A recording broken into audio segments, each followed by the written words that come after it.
Hello friends, welcome back to my channel. আজকের এই ভিডিওতে তোমাদের একটা খুব ইউজফুল টিপস তোমাদের সাথে শেয়ার করব, যেটা দেখার পরে পরবর্তীতে তোমরা এই টিপসটা ফলো করে তোমাদের কাজ কিন্তু অনেকটাই সোজা করে ফেলতে পারবে।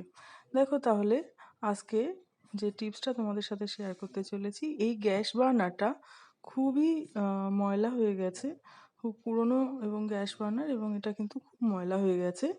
তো এটাকেই পরিষ্কার করব আজকে। কিভাবে পরিষ্কার করি তোমরা দেখতে থাকো। এখানে একটা বাটি নিয়ে নিয়েছি এবং এই বাটির মধ্যে এটা রেখে, এটা এইভাবে রাখতে হবে। রেখে এর ওপর আমি কিছু মিশ্রণ তৈরি করব, যেটা তোমরা দেখো। এটা বেকিং সোডা। প্রথমেই এই বেকিং সোডা ভালোভাবে এর ওপরে দিয়ে দিতে হবে।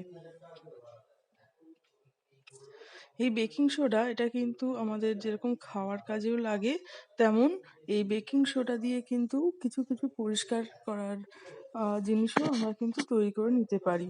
যেমন দেখো এখানে এই বেকিং সোডাটা কতটা কাজে লাগবে। এই বেকিং সোডা বেশ কিছুটা এর ওপরে দিয়ে দিলাম। এবার এটা বাথরুম ক্লিনার, এটাও আমি দিয়ে দিচ্ছি। এটা হারপিক, যেটা আমরা বাথরুম ক্লিনের জন্য ইউজ করে থাকি। এটা দিয়ে কিন্তু এই কাজটাও তোমরা খুব ভালোভাবে করে নিতে পারবে। এবার এটার মধ্যে দিলাম গরম জল, কিছুটা গরম জল এর মধ্যে ঢেলে দিলাম। দেখো মিশ্রণটা কিন্তু এরকম হয়ে গেছে। এই 3 রকম জিনিস একসঙ্গে দিয়ে এটা 5 মিনিট, 5 থেকে 7 মিনিট রাখতে হবে। 5-7 মিনিট পরে দেখো আমি হাতে একটা গ্লাভস পরে নিয়েছি, যেহেতু এর মধ্যে হারপিক দেওয়া, কারণ হারপিকটা স্কিনের পক্ষে খুবই ক্ষতিকারক। তাই গ্লাভসটা পরে এটাকে একটু ঘষে নিতে হবে। দেখো একটু সময় ঘষে নিয়ে এটা জল দিয়ে ধুয়ে কতখানি পরিষ্কার হয় এটা তোমরা দেখতে থাকো। সামান্য একটু জল দিয়ে এটাকে ঘষে নিয়ে দেখো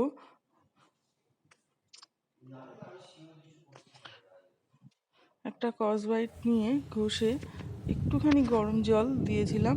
তারপর দেখো এটা কিন্তু একদম নতুনের মতো পরিষ্কার হয়ে গেছে। এবার তোমাদের সাথে আর একটা টিপস শেয়ার করব, যেটা আর এক রকমভাবেও তোমরা কিন্তু এই গ্যাস বার্নারটাকে পরিষ্কার করতে পারো। আর একটা গ্যাস বার্নার আমি নিয়ে নিয়েছি, নিয়ে তার উপরে এটা সাবানের গুঁড়ো বা সার্ফ যেটাকে বলে, ওইটা দিয়ে দিচ্ছি। বেশ কিছুটা পরিমাণ সার্ফ কিন্তু দিয়ে দিতে হবে।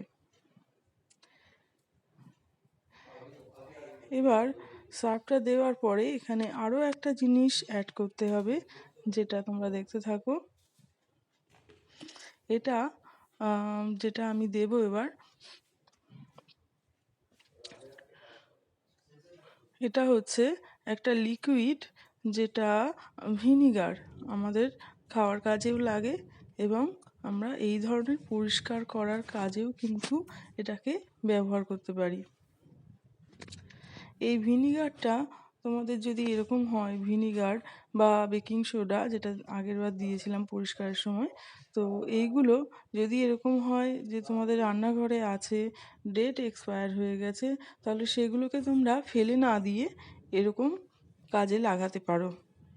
এটা কিন্তু খুবই একটা ইউজফুল হবে তোমাদের জন্যে। দেখো এবার একটু সময় রাখার পরে আমি একটু এটাকে ঘষে নেব। ঠিক কতখানি পরিষ্কার হয়েছে তোমরা কিন্তু দেখতে পাবে। তবে এটা আগের বারের মতো অতটা পরিষ্কার হয়নি। এমনি যেমন ক্লিন হয় ওরকম ক্লিন হয়ে গেছে, ময়লা যেটা ছিল সেটা চলে গেছে। বাট যে পরিষ্কার নতুনের মতন যে কালারটা, ওইটা কিন্তু আসেনি। এটা কিন্তু এইরকমভাবেই পরিষ্কার হয়েছে।